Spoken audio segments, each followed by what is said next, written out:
मित्रांनो, आज आपण पाहतो की आपण दिग्रजच्या ह्या पुसद रोडवरील इथे या तलावावरती आलेला आहे आणि इथूनच जे आहे डेली आमचं रुटीन जे असते वॉकिंगचं, तर ते 5.5 किलोमीटर जाणे आणि 5.5 किलोमीटर येणे.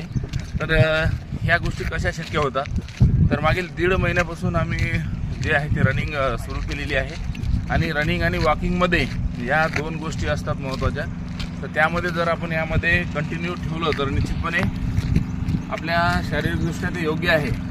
आणि आपण पाहतो की बरेचदा आजकाल नेटवर्क मार्केटिंग सारखं जे बरेचसे जे ग्रुप आहेत, तर ते ग्रुप आपल्या म्हणजे ते BMI करतात, बॉडी मास इंडेक्स, एवढा याटो होत्या.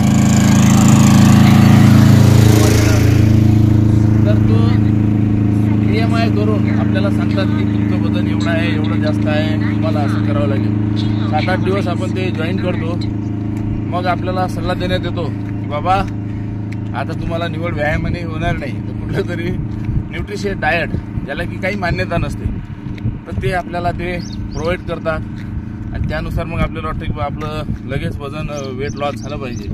मग इतर ज्या गोष्टी असतात तर त्यामध्ये मग आपण ते डायट फॉलो करतो आणि त्यामध्ये लिक्विड अन्य काही होतो आणि आपला आहार कमी करतो. कुठल्याही गोष्टीमध्ये आहार हा कमी असावा असं काहीच नाही.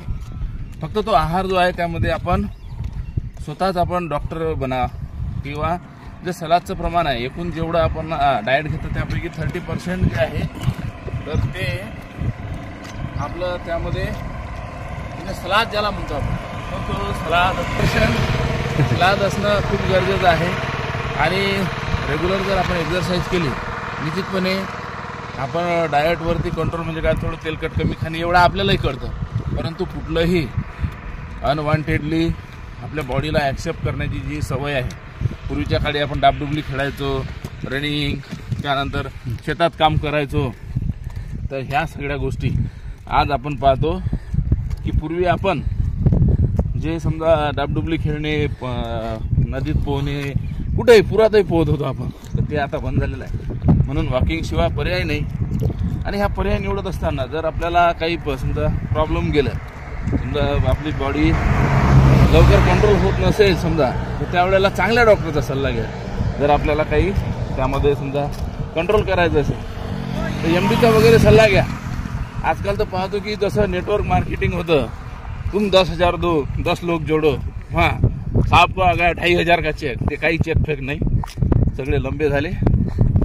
तर ते आर्थिक लंब होणं माणसाला परवडेल, परंतु हे शारीरिक लंब होणं जे आपल्याला कदापिही परवडणार नाही. आता आपण दिग्रजपासून 4.5 किलोमीटर इथे आलेलो आहे आणि तो जो दगड दिसतोय 5 किलोमीटरचा, ती कार येत आहे तिथेच आहे मित्रांनो. तर तिथपर्यंत आपल्या सगळ्या गोष्टी, तिथपर्यंत रनिंग आम्ही 5 आणि 5 10 आज 10 किलोमीटर रनिंगसाठी आम्ही कॅपेबल झालेलो आहे. रनिंग आणि वॉकिंग या दोन गोष्टी. तर भविष्यात आमचं टार्गेट असेल की आम्ही आता 7, आम्हाला जर म्हटलं 7 किलोमीटर जाणे 7 काही वाटत नाही. आता आपण बघू शकता 4.5 किलोमीटर येऊन हा आपण चढून आलेलो आहे, तरी देखील आपल्याला कुठला दम नाही, काही नाही. अगदी फ्रेश हवा आहे, वातावरण छान आहे, निसर्ग प्रसन्न आहे. मित्रांनो, आपल्याला सगळं काही निसर्ग शिकवत असतो, त्यानुसार आपल्या जीवनामध्ये बदल करा, कॅपेबल व्हा. कुठलाही अन्य प्रोडक्ट घेत असताना निश्चितपणे चांगल्या डॉक्टरांचा सल्ला घेऊनच खावा. आता आपली इतक्याच्या अंतरावर 5 किलोमीटरचा आपला दगड जो आहे मित्रांनो, दगड तर तो जवळ येत आहे. तेव्हा म्हणजे सेवानगरचं जे मंदिर आहे मित्रांनो, ते सेवानगर गाव पण आपल्याला दिसतं तिथे. हे सेवानगर गाव, आपण सेवानगरचं ते मंदिर दिसत आहे. तर तिथपर्यंत आपण आज हे सक्सेस झालेलं आहे. काही मित्रांचे आम्हाला त्या दिवशी फोन आले की सर तुम्ही 5च्या दगडपर्यंत गेले, तर तुम्ही अडीच गेले का? म्हटलं नाही, तो जो 5 किलोमीटरचा आपला स्टेट हायवे आहे, नागपूर दिग्रज पुसद दारवा, आपलं हिंगोली परभणी, या सगळ्या लोकांना माझी विनंती आहे की हा रोड आपला आहे. तुम्हाला दगड दाखवतो. सगळ्यांनी आपल्या छातीवर दगड नका ठेवू. सगळ्यांनी सकाळी उठा, व्यायाम करा, एक्झरसाईज करा. आजचा हा लाईव्ह व्हिडिओ बनवण्यामागची एकच आहे, निवड आपलं आरोग्य महत्त्वाचं असतं. आजकालचे नवीन पोरं रीलसाठी व्यायाम करतात, तर तसं न करता तुम्ही अभ्यास करा, अभ्यासासोबत व्यायाम पण करा. नवीन पिढी पाहतो आपण जिम लावणे हे ते, त्या गोष्टी पण महत्त्वाच्या आहेत. परंतु जिम लावून जर एकदा तो सोडला तर मित्रांनो काही खरं नाही, मग आपली बॉडी तेवढ्याच्याने ती पुन्हा हे होते. आता इथून आपण या दगडवरती बा पुसद 22 किलोमीटर आहे मित्रांनो. आपलं स्टेट हायवे 257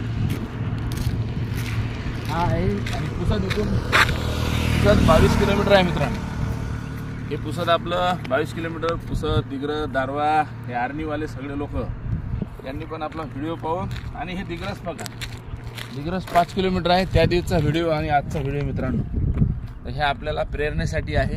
आणि इथूनही आम्ही आता आज ठरवलेलं आहे अर्धा किलोमीटर जाणार आहे आम्ही मंदिरापर्यंत. सेवानगरचं मंदिर 1.25 किलोमीटर आहे. तिथून आपल्याला दिसतं पण सेवादास नगर मित्रांनो, गाव पण दिसत आहे आणि आपण सगळे परिचित आहात. म्हणून हा रोड मित्रांनो SS 257 म्हणजे स्टेट हायवे आहे 257. आणि याच रोडने मित्रांनो अंबेजोगाई